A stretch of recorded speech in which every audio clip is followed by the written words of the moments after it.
Hey guys, இன்னைக்கு இந்த வீடியோல இந்த கேக்குக்கு எனக்கு நெகட்டிவ் ரிவ்யூ பத்தியும் நான் அதை எப்படி ஃபேஸ் பண்ணேன் அப்படின்றத பத்தி தான் பார்க்க போறோம். ஏற்கனவே 2 கேக் ஆர்டர் கொடுத்த ரெகுலர் கஸ்டமர் தான் இந்த கேக்குமே எனக்கு அவங்களுடைய பர்த்டேக்காக ஆர்டர் கொடுத்திருந்தாங்க. இந்த கேக் பட்டர்ஸ்காட்ச் ஃபிளேவர்ல மியூசிக்கல் தீம்ல கேக் வேணும் அப்படின்னு கஸ்டமர் கேட்டிருந்ததால மியூசிக் நோட்ஸ் எல்லாமே என் பையன் வரைஞ்சு கொடுத்து அதுக்கு மேல பட்டர் ஷீட் வச்சு சாக்லேட்டாலேயே நானுமே அதை அப்படியே காப்பி பண்ணி எடுத்துக்கிட்டேன். பட்டர்ஸ்காட்ச் ஃபிளேவருக்கு உள்ள ஃபில்லிங் கொடுக்கறதுக்கு பட்டர்ஸ்காட்ச் சாஸ் நான் எப்பவுமே வீட்லயே ப்ரிப்பேர் பண்ணுவேன். பட் இந்த தடவை ஷாப்ல இருந்து வாங்கின அந்த ரெடிமேட் சாஸ் தான் அப்ளை பண்ணியிருந்தேன். சரி, இந்த பேக் அதெல்லாம் இருக்கட்டும், வாங்கின மொக்கையை பத்தி முதல்ல சொல்லு அப்படின்றவங்களுக்கு எப்பவுமே ஒரு கேக் டெலிவர் பண்ணேன் அப்படின்னா அந்த கஸ்டமர் கிட்ட நானே கேக் எப்படி இருந்துச்சு அப்படின்னு கேட்பேன். பட் இந்த கஸ்டமர் இதுக்கு முன்னாடி வாங்கின கேக்குக்கு நான் கேட்க வேண்டிய வேலையே இருக்காது.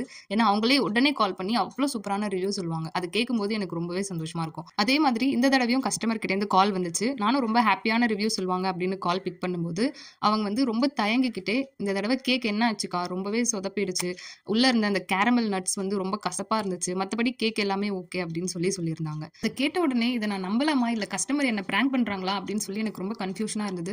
லாஸ்ட்ல கால் கட் ஆகிற வரைக்கும் இது பிராங்கா இருக்கணும் அப்படின்னு நான் வேண்டிக்கிட்டே இருந்தேன். கடைசியில் அவங்க ரொம்ப ஃபீல் பண்ணி சொன்னதும் நான் மணி ரிட்டர்ன் பண்றேன் அப்படின்னு கூட நான் கேட்டிருந்தேன். பட் கஸ்டமர் ரொம்பவே ஸ்வீட்டா, அப்படிலாம் இல்லை, நான் ரிவ்யூ நெகட்டிவா இருந்தாலும் சொன்னாதான் நீங்க அடுத்த தடவை கரெக்ட் பண்ணிப்பீங்க அப்படின்றதுக்காக தான் சொல்றேன் அப்படின்னு சொல்லி ஸ்வீட்டா சொல்லியிருந்தாங்க. இதுதான் எனக்கு ஃபர்ஸ்ட் நெகட்டிவ் ரிவ்யூ அப்படின்றதால இது ஒரு 2 நாள் எனக்கு மண்டைக்குள்ள ஓடிக்கிட்டே இருந்துச்சு. எப்படி பாசிட்டிவ் ரிவ்யூ வந்தா அதை சந்தோஷமா அக்செப்ட் பண்ணிக்கிறோமோ அதே மாதிரி நெகட்டிவ் ரிவ்யூ வர்றதையும் நம்ம அக்செப்ட் பண்ணிக்கணும் அப்படின்னு என்ன நானே சமாதானப்படுத்திக்கிட்டு அடுத்த கேக் செய்ய நான் ரெடி ஆயிட்டேன். எந்த இடத்துல இந்த கேக் மிஸ்டேக் ஆயிருக்கும் அப்படின்னு யோசிக்கும் போது நான் செஞ்ச அந்த பிரலைன், அதாவது கேரமல் நட்ஸ் ஓவர் குக் ஆனதால கூட இந்த கசப்பு தன்மை வந்திருக்கும் அப்படின்னு நான் நினைக்கிறேன். நான் சொன்ன இந்த ரீசனை தாண்டி வேற ஏதாவது ரீசன் இருக்கும் அப்படின்னா நீங்க மறக்காம கமெண்ட்ல சொல்லுங்க.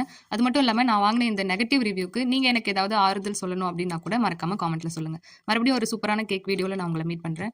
பாய்.